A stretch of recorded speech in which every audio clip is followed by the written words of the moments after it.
અર્થ મુદ્દે આજે પીએમઓમાં એક મહત્વપૂર્ણ બેઠક યોજાવા જઈ રહી છે. આમાં ભારતના રેર અર્થ મેગ્નેટ પ્રોડક્શન પર વિચાર કરવામાં આવશે. વધુ વિગતો માટે સહયોગી આરતી મહેતા જોડાઈ ગયા છે. આરતી, રેર અર્થને લઈને શું છે આ એક્સક્લુઝિવ સમાચાર?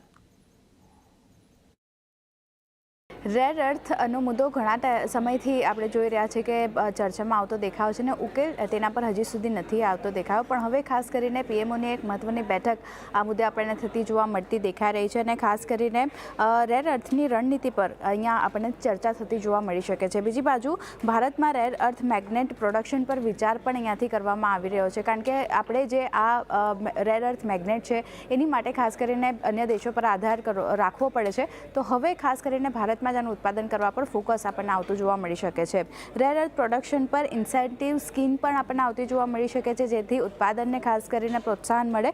બીજી બાજુ વૈકલ્પિક સપ્લાય ચેઇન પર પણ આપણે આ બેઠક જે છે તેમાં ચર્ચા થતી જોવા મળી શકે છે, જેમાં માઇનિંગ સાથે જ ઉદ્યોગ મંત્રાલયના અધિકારીઓ આ ચર્ચામાં આપણને હાજર થતા જોવા મળશે. સાથે જ 1345 કરોડના ઇન્સેન્ટિવ સ્કીમ જે કન્સલ્ટેશન છે એના સ્તર પર આપણને રહેતી દેખાઈ રહી છે. એટલે ખાસ કરીને આ પીએમઓમાં જે મહત્વની બેઠક થવાની છે આ મુદ્દે રેર અર્થના મહત્વના મુદ્દે ચર્ચા થતી જોવા મળશે અને આવનાર દિવસોમાં જલ્દી જ આ મુદ્દે આપણને ઉકેલ આવતો જોવા મળી શકે છે. જી આરતી,